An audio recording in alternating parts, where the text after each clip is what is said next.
So recently I have begun making a YouTube channel, and it has been a great avenue for me to explore writing and doing that through TV shows and movies and all of that stuff. And it's been creating this nice little tiny community, and it's been making me really happy. And recently I made a video about Arcane because Arcane has a lot of really great examples of good writing in it.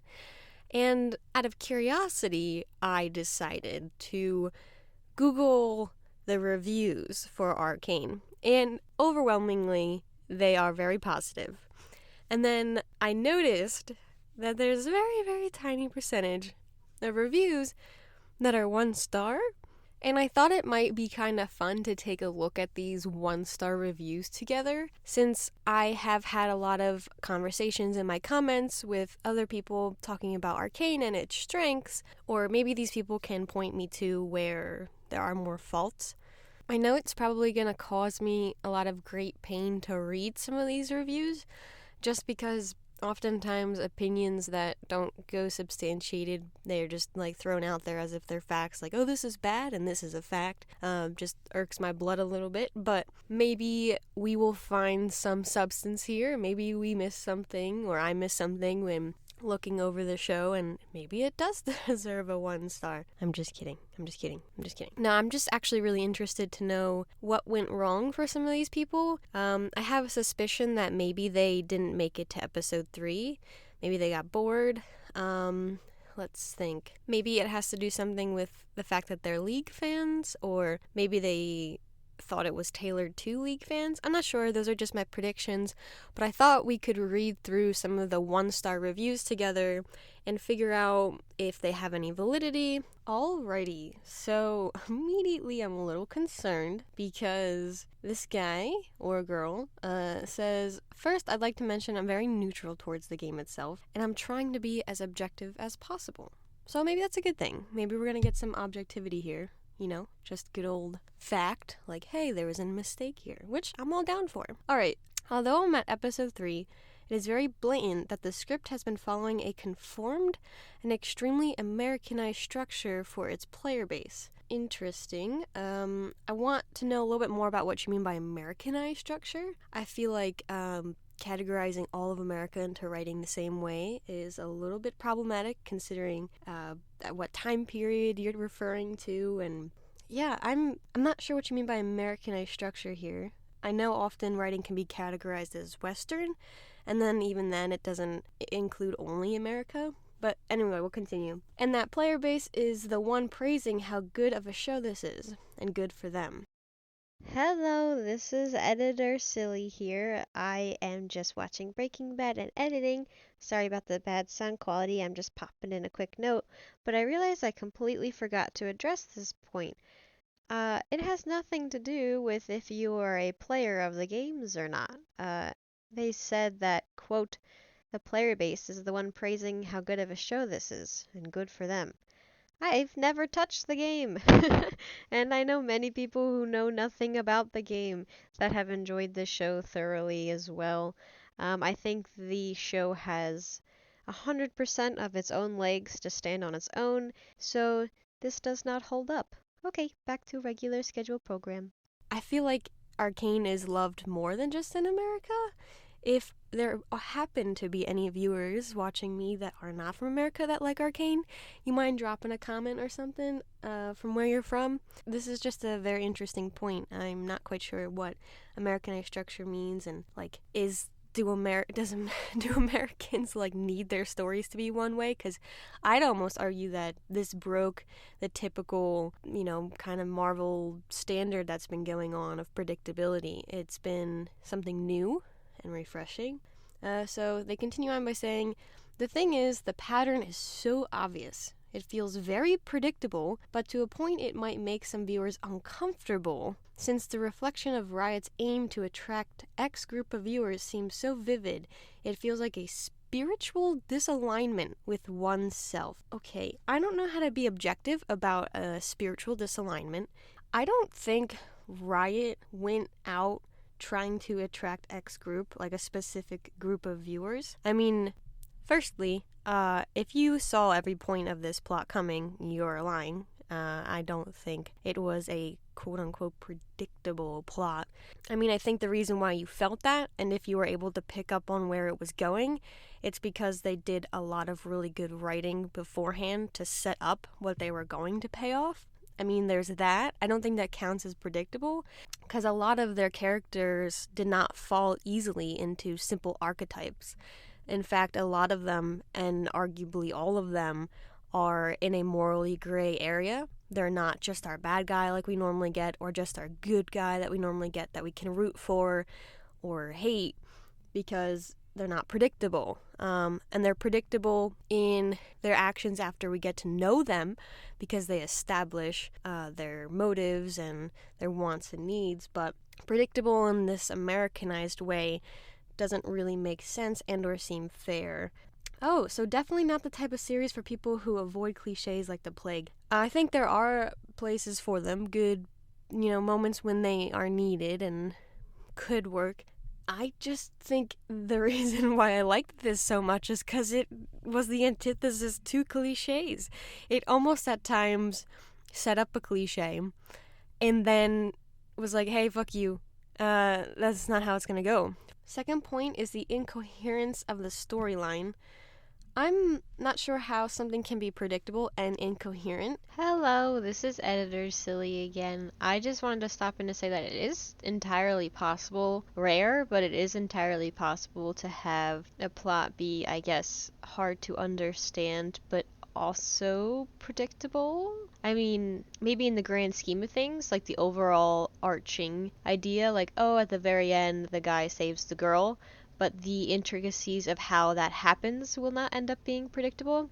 But this overall idea has intrigued me into making a video about cliches because they're very interesting in culture and all of that kind of thing, but just wanted to say it is entirely possible. However, in general, having a story be unbelievably, sickeningly predictable, as this person says, but then also incoherent, doesn't normally go line up. It normally it doesn't make natural sense. So I feel like that would have to be supported. Alrighty, back to a regular program.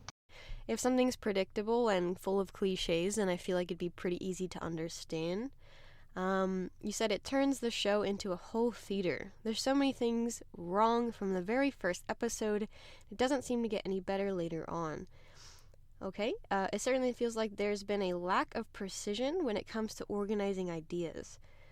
Sort of the same way a child would write a story lacking coherence.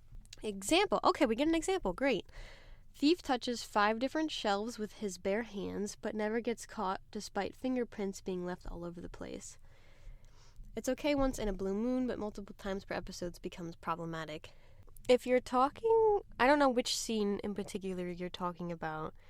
If you're talking about the scene where they break and enter in the very first episode, there was a massive explosion. That can kind of rule out the fingerprints thing. But that also can be a fair point. But at the same time, the apartment was pretty large and you kind of have to know where to look. But if fingerprinting is something that they do, then, fair point. But I don't think that one example gives us enough evidence that it's that way the entire way through. And I would honestly be shocked if I saw a child organize a story with the intricacies that this story has this well. So it'd be like a child prodigy or some shit like that. But thank you for your 1-star review. I'm sorry that you did not like it because it is fucking awesome and has a really great community of people surrounding it. That group of group of viewers that seems to attract, those are pretty cool people. So maybe try it one more time. All right, I won't spend as long on these next ones. I get sad when people don't like such amazing pieces of art, but that's right. Maybe we can convert them over. Oh no. This guy says, the characters were lazily done, and Vander was a fatherly figure that died early. I didn't think he'd die more towards the end, but he still did not subverting any expectations, ending up as the parent dies early cliche. I don't think this one was entirely a cliche. Again, I think we're getting a little too broad with cliches, like stories have to have things happen in them. The way he goes out about it We even have their parents die in the beginning, like when they were younger. And technically Vander isn't really even the father. So, I mean, they don't just lose their real parents, they also then lose their father figure pretty quickly into the story. I mean, if you consider that a cliche, that's fine, but I think it was executed completely fairly, and Vander was a father figure that I think most audience members thought was like, hey, can you be my dad? Like that kind of thing.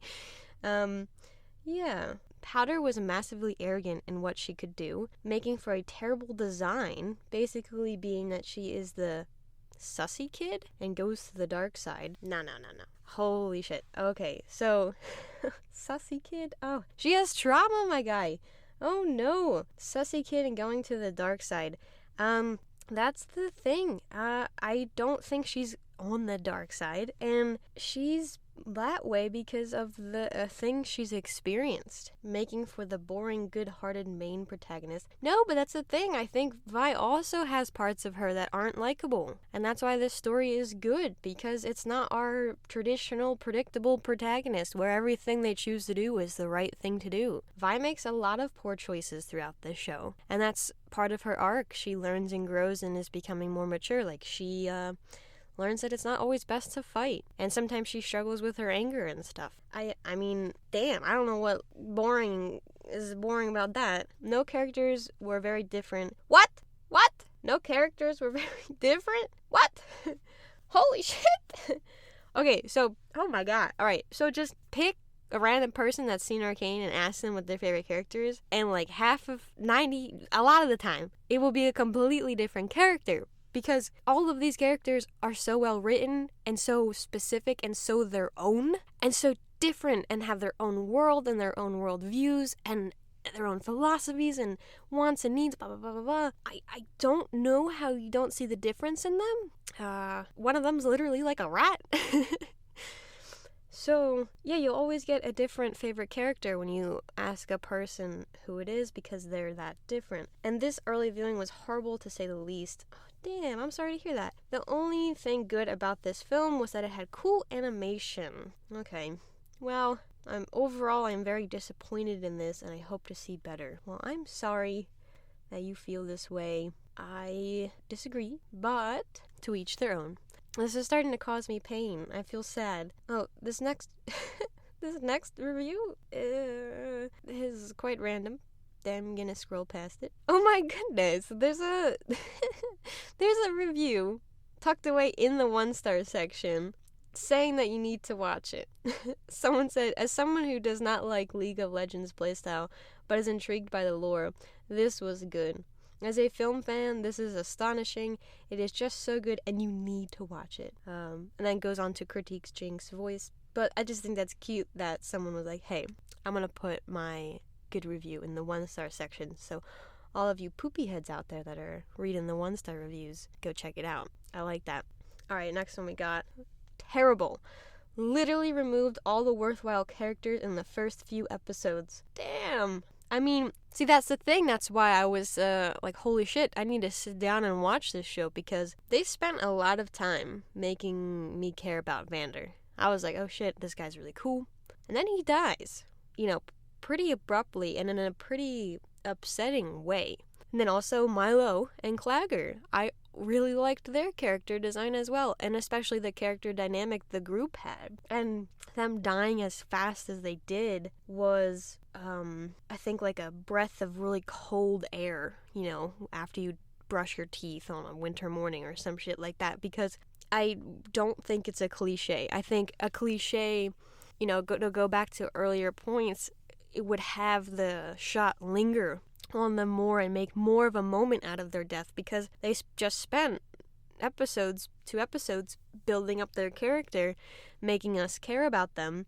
They die quickly, very quickly. Like, I think we get 2-3 seconds to digest that Milo and Clagger are dead, and that's it. I think there are more worthwhile characters, but maybe that just means you really liked Vander and stuff a lot. Story was always swaying one way and another. There was no way to stay interested, but I kept watching in hopes it would redeem itself. That's interesting, swaying one way and the other. I think maybe you're referring to like the tension of like, is something gonna go wrong? Is it going okay? And also, we cut a lot between different storylines. I think that's one of the strengths of this show is we have so many different characters and we cut between them, and it keeps us invested in different viewpoints and gives us different perspectives. I think it would have been a little less entertaining had we just stayed with one spot, one character, or one place. The only thing that kept me watching was the animation style, really interesting and very well done. Story, however, is the worst I've ever seen. And I have seen some exceptionally questionable shows, and this takes the cake for worst story. Holy shit. Wow. Okay, well, have you seen this show? Okay, alright. Moving on. Hello, it's Editor Silly again, and I wish I rebutted a bit more against this. However, when I end up reading comments like this that they think it's literally the worst story that they've ever experienced, I don't even know where to begin. It feels like I'd almost have to change the person, you know? It just, when you hear something like that it's the worst story they've ever experienced, I almost feel like there's no conversation to be had in that sense, because especially when they say here that they've experienced really bad shows. Yeah, so I'm sorry that I don't rebuttal more against this. Hopefully you can understand that. I was kind of shocked by that statement. Anyway, enjoy. This is just making me more sad. I'm gonna have to stop soon. Literally garbage. They have turned the most likely character, Powder, which had the potential to become the lead of the series, into a negative character, and did something terrible. Apart from Powder and Vi's story, the political drama which spins around Jace is not much enjoyable. Okay, well, some people don't enjoy the storyline of Jace, but we have so many storylines going on that I still think there's a lot of substance to the TV show itself. Now, that's the thing, this whole negative character, Powder/Jinx, being this, quote, negative character, we are rooting for her to maybe see the light or something. I don't know how to phrase that. I normally write scripts here and just trying to freeball it, but as an audience, we're rooting for Jinx to come back to being Powder and to coming back to being with her family, Vi. And I think that's what probably will start going on in season 2. She'll probably get more and more into that quote-unquote evilness, until maybe at the end of season 2 she goes through an arc and comes out through the other side. But I don't think she's a negative character. I think she is a result of all of the horrible and traumatic events that have happened to her. I don't think she's a bad person. She's just fucked, and I'd be fucked if all that stuff happened to me too. Okay. Oh, another good review hidden in the 1-star. As a person who has never played League, this has been life-changing. From the moment I set my eyes upon Jinx in the Netflix thumbnail, my life has never been dull. I just want her to step on me. The lack of sex scenes is concerning. Okay. That helped. Okay, thank you, Jeremy Chin. Thank you. This is a series based on a video game. Yes, that is true. Alright, so far so good. It lacks any type of subtlety and spends way too much time attempting to portray the different characters as cool and powerful, which subjectively falls completely flat. Okay, well, at least you said subjectively. I appreciate that, because, I would disagree, and I'd actually say if you guys would like a video on this, I could probably go through and objectively prove that these characters' attempts are not falling flat. Oh no! Sorry, I just read the next line. The same is true for the music and the animation, which many people describe as revolutionary. It's nothing special. Oh no, I think this is my least favorite review. Ouch. It is not an exaggeration to say that this is one of the worst series I have ever watched in my life, and it is totally undeserving of the ratings I have seen. Wow. Okay. The art is revolutionary, especially in regards to a video game adaptation, but you just kind of sound upset that the show has gotten good reviews. fuck? You think the music and the animation falls flat? Damn. Okay. Well, I know some of the artists that have worked on this would be fucking sad as shit to hear that. That it was for animation, how we drive the animation, like to push the animation further. It's always been challenging at time, but also very, very fun. And they took some pretty unique approaches to making this art, combining 2 and 3D animation in ways that traditionally haven't been done in TV shows. So, I mean, damn, worst show ever. Every show I watched has made me feel an emotion, any emotion, but this show only has pretty art but nothing else. It was so bland that I was shocked that it was possible for a show to be this bland. I have watched thousands of shows. Damn, you must be old or something. That's a lot of shows. But they never have left me empty like this show did. Very, very disappointing. Empty. I think that might reflect a little bit more on you, buddy, than the show does, because holy shit, this show is full of moments that are heart-wrenching, fucking upsetting, ass clenchers, you know, all of the good stuff. So, hello, this is Editor Silly popping in again. I had a comment from one of my subscribers that gave a perfect example of this show's capacity for making you feel emotion, only within a few seconds as well. So I wanted to highlight it just to give an example of how densely packed and emotional this TV show is, just because I don't know how this person got bland from the show. So they point out that during this scene that I'll be playing on the screen, in this scene, they are teasing the audience with the monkey bomb actually not working. Because at the point where she sends out the monkey, most people are still cheering for Powder.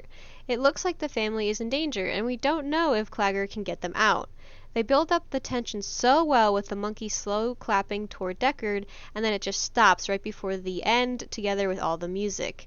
So in that one scene, I went from being excited for Powder, to being disappointed because it didn't work, to being relieved they got all through the wall, to being absolutely horrified because it did end up exploding, all in like 3 seconds. Yeah, good point. I'd agree that I felt some emotion. So, this was just a great point. This was one of the many scenes that were this densely emotionally packed. So bland? No. Hopefully this example is proof of that. Thank you, dear Skip, for your amazing insight. Back to the regular program. maybe check out Psychiatrist or something like that. Okay, as a friend of the League of Legends player, I have been genuinely concerned over his life for the past few years. No amount of counseling and rehab has been able to prove effective in curing this infection that is League. Show has only boosted the effect. Please donate to the cause to save his life. You know what? That's fair. That's fair. Send me the PayPal link. I'll help out. Worst animation I have ever seen. Disney should definitely take the wheel here. Oh no! Honey, no! Disney does fucking everything. Dear Lord, do we not, want small creators to have a chance? Just fucking throw everything at Disney, man. They got it, right? No, they've had a lot of misses as of recent. And, yeah, I don't like that. I refuse to let my Christian children watch such film. Okay, wait, now I'm thinking you might be joking. I'm not sure. Wait, I refuse to let my Christian children watch such filth. Oh, I thought it said film. It says filth. That sounds a lot angrier. The one my friend did not. My friend, okay? My friend did not like Cupcake because it reminded her of herself. Okay. Normally that's a good thing in writing. We normally like to see reflections of ourselves in the characters we're watching. She doesn't like Vi, but would date her. Wait, she doesn't like her. But she would be in an intimate relationship with her. That's an interesting combo. She loved Jinx, but will not watch season 2. She doesn't care about any characters except the Birdman? Who the fuck is Birdman? Okay, I'm not actually quite sure who Birdman is, but if someone could let me know, I'd really appreciate that, because I just gave it a quick Google search and I'm not seeing nothing. Are they potentially referring to Silco? Hold up. Editing me is gonna figure this out. I'm dying from all these bad reviews. My brain is starting to short circuit. Alright, last one I'm gonna do because this is starting to physically hurt me. Amazing first 3 episodes. Okay. Well, thank you for giving us that. But fell off hard from there. The plot became feminist-based and woke trash, like all other new Netflix series. Okay, well, not only did they throw Arcane under the bus, they also threw all other new Netflix series, so that's quite the claim here. I actually think, considering how woke some media can be today, that Arcane did a phenomenal job of being very real with its politics, not shoving any messages in the audience's face, and allowing the audience to come to its own conclusion about what is right and wrong. That's why we have this amazing scene with Silco and Jace, because they both have sensical points. They both have problems in their part of the city, and I don't think it's woke trash. I do think there are political messages in there, but I think there are messages in there that go both ways. So it's not pushing a specific message. It's pushing the message of think about it and come to your own conclusion, which is my favorite kind of show. Unrealistic interactions and tons of plot armor for the main characters. If you prefer mature and deep plots and shows, stay away from this one. Okay, well, I'd argue that these are quite mature concepts that we're dealing with. You know, I mean, we're dealing with stuff like self-hatred. We're dealing with, moral and... The show is worth watching. And bear with me here, I'm really bad at saying this word. Is because of its moral ambiguity. My gosh. Really confusing and complex moral and ethical beliefs, and how could someone arrive at why this might be the right thing while someone else might arrive at the opposite and also think it's the right thing. And that's complex, and that takes an understanding of what it means to be human and how we view what is valuable. And we also deal with a lot of trauma in this show. A lot of fucking trauma in this show. I think Vi and Jinx are both characters that embody trauma in 2 different ways. Characters are going through it in this show. So I think that's going to wrap up me reading these 1-star reviews. Fortunately, there are not too many. I got about halfway through them. But, there's just always going to be people who disagree, and that's okay. I just wanted to gain a perspective on maybe why Arcane wasn't enjoyed, to make my argument about why you should watch it a little bit stronger, but I don't think I really learned much from reading these. I do think one thing I'm going to go back on and maybe discuss and maybe even make a video about would be this idea of what makes a cliche versus what makes something, not that cliche. Because if you need a character to die, how do you not make it?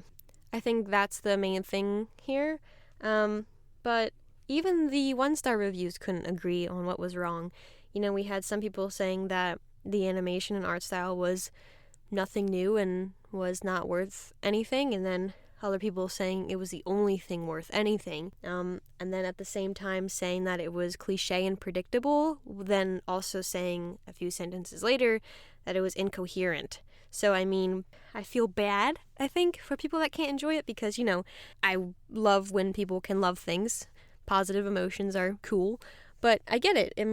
You have your own life experience and you go through your own thing, but you're wrong. I'm just kidding. But yeah, if you do dislike Arcane and you did somehow make it through this entire video, please feel free to be a little bit more specific in the comments.